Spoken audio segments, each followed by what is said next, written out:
Hi, it's week 3 or 4 of staying at home, and for some of you with infants and toddlers and preschoolers, this time might not be that different from what it was pre-stay-at-home orders, but for others, life has fundamentally changed.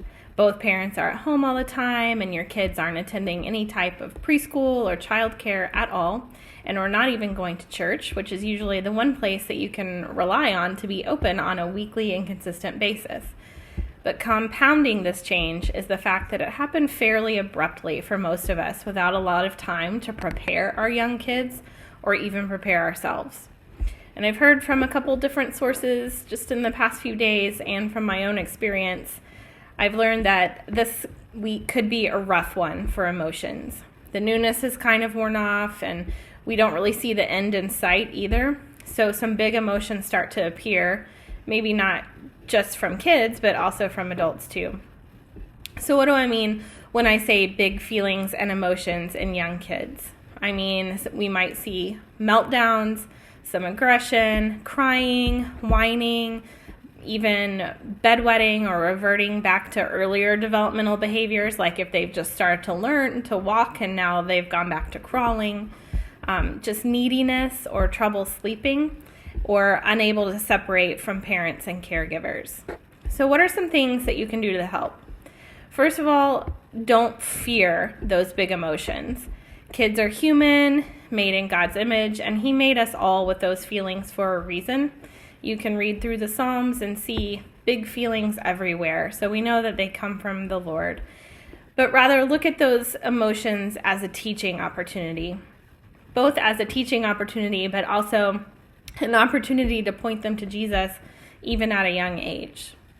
Acknowledge those emotions. Help a child name them instead of minimizing or dismissing those feelings. When a child is stomping their feet or clearly angry, name it. Say, I see you are very frustrated right now. Or, I know that you're sad because we can't go to the grocery store together at this time, but I'm looking forward to a time when we can go to the grocery store together again. When I say that, I'm acknowledging those hard feelings, but also providing a plan for a later time.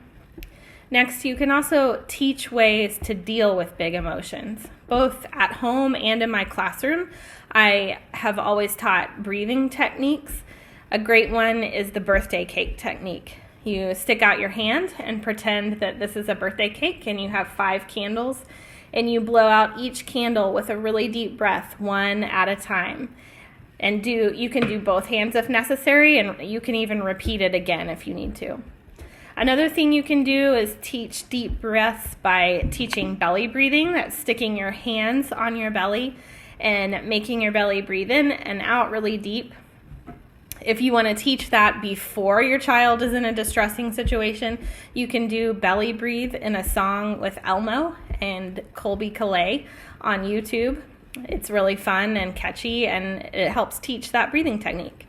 I also like teaching Tucker Turtle for older preschoolers, but it's about keeping your body to yourself and kind of tucking into yourself and taking 3 deep breaths and then thinking of a solution later. But like I said, that's not really for toddlers, it's for older preschoolers. Another technique that is really helpful is just asking, what do you need? That diffuses a lot of big emotions rather quickly because it's about being heard and about making a connection. It's not dismissive, and it's working toward a goal of meeting a need. Behavior is always communication, and this helps you figure out what your child is trying to communicate.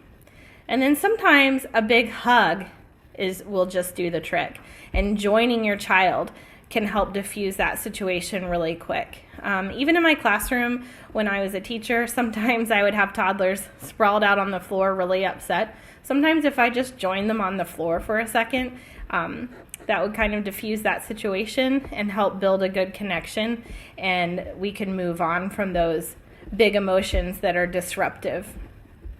But after the situation has diffused, talk about it briefly, pray together, and then you can move on.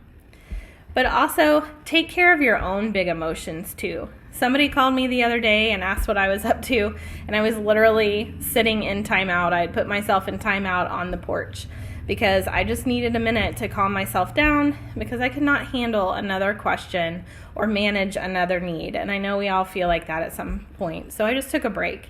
As long as your kids are safe, it's not going to hurt to just escape for a couple minutes and get in a better mental state before going back in. And then also, don't forget to feed your own soul. Your kids really need you right now, and it's important to stay in the Word and pray the Word right now so that we can be filled with the Spirit and we can keep on nurturing our young kids through their big emotions. And remember that the Lord sees you and He's with you always. And then also just remember what's important. Keep the big picture in mind. Yes, things are very different for us, so many of us right now. Keep eternity in mind. We can know and trust God that He is faithful to be with us. This isn't a surprise for Him. And we know that God has given us our kids, so we want to steward them well while we have them, and that includes right now through this time of crisis. So love your kids well, build connections with them, point them to Jesus, include them in your daily routines, as hard as it is, and pray for them daily. Thank you for joining me today. Next week, we're going to talk about what to do when your child asks you to play, but you don't want to, and why that's not actually a bad thing. And be sure to subscribe and help us out. Thanks.